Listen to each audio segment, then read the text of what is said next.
Hello friends, welcome to Gyansheel education. तो जैसा कि आपको पता ही है, कल है 14 फरवरी और आपका एसएससी सीएचएसएल टीयर 3 का डिस्क्रिप्टिव पेपर है। और इसके लिए आपको अभी से क्या काम करना है, एक दिन में कुछ नया तो पढ़ नहीं सकते, कुछ तीर तो आप मार नहीं सकते, लेकिन कुछ ऐसा कर सकते हो जिससे कि अपने स्कोर में आप इंप्रूवमेंट ला सकते हो। कल का पेपर आपका अच्छा चले जाए, ये कम से कम इंश्योर कर सकते हो। क्योंकि हुआ क्या है, अभी तक जितने भी डिस्क्रिप्टिव हुए हैं, यूएफएम नाम का डर बैठ चुका है बच्चों में, बहुत ज्यादा इसको लेकर के गलत फहमियां हैं, जिसको दूर करना बहुत जरूरी है। ठीक है, तो मैं 3 चीजें आपको बताने वाला हूं, बहुत ही इंपॉर्टेंट है। बिकॉज जब से डिस्क्रिप्टिव पेपर शुरू हुआ है, मतलब पहली बार जब डिस्क्रिप्टिव हुआ था ना एसएससी सीजीएल 2016 का, वो एग्जाम मैंने दी हुई है खुद ने और मैंने क्लियर की है। और मुझे अच्छी तरह पता है कि किन चीजों को फेस करना पड़ा था जब वो एग्जाम पहली बार हो रही थी। बिकॉज इसके पहले किसी को भी इसके बारे में अनुमान ही नहीं था, क्योंकि इसकी जगह आपका इंटरव्यू होता था। इंटरव्यू हट करके ये डिस्क्रिप्टिव स्टार्ट हुआ। ठीक है, तो मैं आपको 3 चीजें बताने वाला हूं। एक काम तो आपको आज करना है, 2 काम कल के लिए, मतलब आने वाले कल के लिए, एग्जाम के दिन के लिए। ठीक है, तो सबसे पहली चीज ध्यान से समझो कि कल जब एग्जाम होगी आपकी, तो बहुत जल्दी चले जाना सेंटर पे, बहुत पहले पहुंच जाना। ठीक है, क्योंकि होता क्या है ना, एग्जाम के सेंटर पे भी जैसे कई सारे इन्विजिलेटर्स होते हैं, वहां के जो स्टाफ के लोग होते हैं ना, उनके पास भी एसएससी से क्लियर इंस्ट्रक्शन नहीं होते हैं कि एग्जाम कैसे कंडक्ट करानी। देखो, है तो सिंपल सी बात है, 1 घंटे का पेपर है, पर मेरे टाइम पे क्या हुआ था मैं आपको बताता हूँ। जैसे स्कूल में मैंने एग्जाम दी थी ना, मेरे फ्रेंड्स भी थे, लेकिन हमारे रूम्स अलग अलग थे। मेरे रूम के अंदर जो कॉपी दी गई थी, जैसे मान लीजिए आपका एग्जाम 10 से 11 है, 10 बजे से 11 बजे तक, तो मेरे रूम के अंदर जो कॉपी दी गई मुझे, वो पौने 10 बजे दे दी गई थी। जबकि कुछ कुछ रूम्स के अंदर कॉपी 10 बजे के बिल्कुल 10 बजे मतलब डॉट 10 o'clock दी गई। तो उसमें उन बच्चों को नुकसान क्या हुआ, जिनको 10 बजे बराबर 10 बजे कॉपी मिल रही है, तो उनको इंस्ट्रक्शंस पढ़ने का मौका नहीं मिला है, टाइम नहीं मिला, क्योंकि वो भी पढ़ना पड़ता है, फ्रंट पेज को भरना होता है, तो उसकी वजह से उनका टाइम कम हो गया। ठीक है, तो आपको ये चीज ध्यान रखना है, टाइम पे पहुंचना।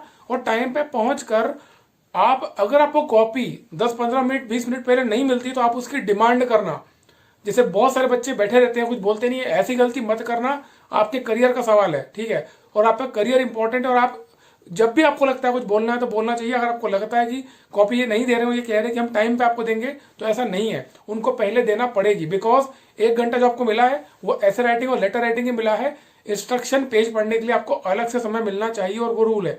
ठीक है, तो मान लीजिए 10 से 11, 11 से 12, जो भी आपका टाइम, मुझे टाइम नहीं पता, तो जो भी आपका टाइम है, वो सब 15 मिनट पहले कॉपी आपको मिल जाना चाहिए, ताकि आप उसका इंस्ट्रक्शन पेज को ठीक से पढ़ सको और उसको भर सको। क्योंकि इसमें बहुत सारी गलतियां बच्चे करते हैं। मेरे खुद के टाइम पे ही कई सारे बच्चे डिस्क्वालीफाई हुए थे, क्योंकि इंस्ट्रक्शन पेज उन्होंने ठीक से भरा नहीं था।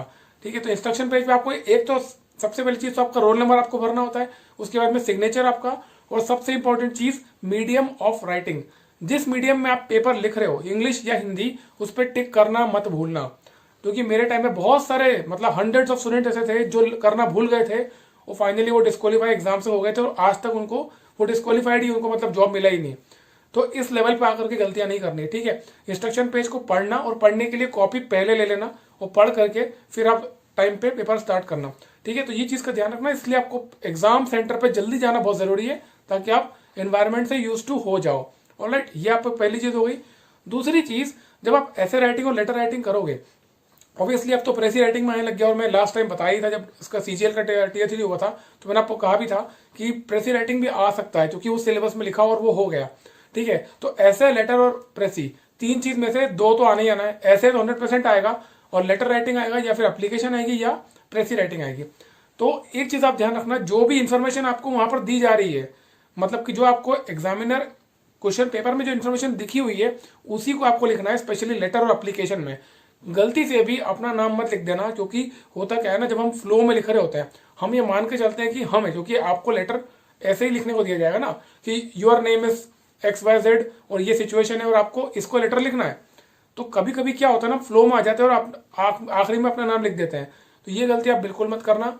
कोई भी ऐसे चीजें जो कि इंडिकेट करती है किसी के नाम को, है ना, जैसे छोटी, छुटकू, है ना, कुछ भी ऐसे शब्द का बचने से आप बचना, मतलब प्रयोग करने से, क्योंकि वो यूएफएम की कैटेगरी में आ जाता है। देखो, एक बात मैं आपको बताता हूँ, यूएफएम कोई खराब चीज नहीं है, इसका गलत तरीके से एसएससी ने उपयोग किया।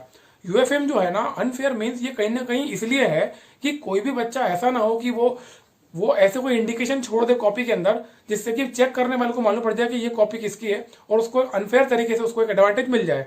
तो कहीं ना कहीं वो जो रूल है वो सही वैसा होना चाहिए, बट एसएससी को प्रॉपर तरीके से हैंडल नहीं कर पा रहा है, इसलिए गलत यूएफएम लगता है, ठीक है। बट इससे डरने की जरूरत नहीं है, आप अपनी प्रैक्टिस सही रखो, अपने आप को कूल रख के आप पेपर लिखना, कोई दिक्कत नहीं, कुछ नहीं होने वाला है। आपको जो भी एसएससी लिखने के लिए दे रहा है वही लिखो, मन से कुछ मत लिखना, ठीक है। ऐसे राइटिंग में भी ध्यान रखना, आप ऐसा कुछ नहीं कर सकते कि आज के आज में आप 10, 12, 15 या कुछ ऐसे आप मेमोराइज कर लोगे, बिल्कुल नहीं होने वाला है। जो भी आपको आता है वही आपको लिखना है, ठीक है। तो ये चीज ध्यान रखना, कल आप जाओगे तो एकदम कूल माइंड से जाना, इंस्ट्रक्शन पेज का स्पेशल ध्यान रखना। और राइटिंग में ऐसे हो या लेटर हो, जितना कहा गया है उतना ही लिखना। ऐसे राइटिंग की बात करूं मैं तो जो कॉपी में आपको लिखना है उसमें प्रैक्टिस आपको करना होगा, डिस्क्रिप्शन में लिंक दे रहा हूं, उस कॉपी को डाउनलोड कर लो और उस कॉपी में प्रैक्टिस आपको करना है, ठीक है। ऐसे राइटिंग 250 वर्ड्स में करना है और लेटर राइटिंग 150 वर्ड्स में। इसमें अगर आप चाहो तो मतलब 20-25 वर्ड्स कम ज्यादा कर सकते हो, कोई बड़ा इशू नहीं है, इसमें कोई गलती नहीं होगी और आपको कोई नंबर नहीं कटने वाले, क्योंकि ये ऑब्वियस सी बात है, हम अपने आप को जब एक्सप्रेस करते हैं तो वर्ड्स आगे पीछे मतलब कम ज्यादा हो सकते हैं, इट इज वेरी नेचुरल, ठीक है। तो अगर 250 वर्ड्स कैसे लिखने को कहा जा रहा है तो आप उसको 210, 220 में भी खत्म कर सकते हो, चाहो तो 270 तक भी ले सकते हो, लेकिन 300 मत कर देना या बहुत कम मत कर देना। The same thing applies to application as well, ठीक है। तो ये हो गया आपका लिखने का कल का काम। अब आज आपको क्या करना है, एक काम तो बिल्कुल मत करना, आज किसी भी कीमत पे कुछ नया उठाकर मत पढ़ना।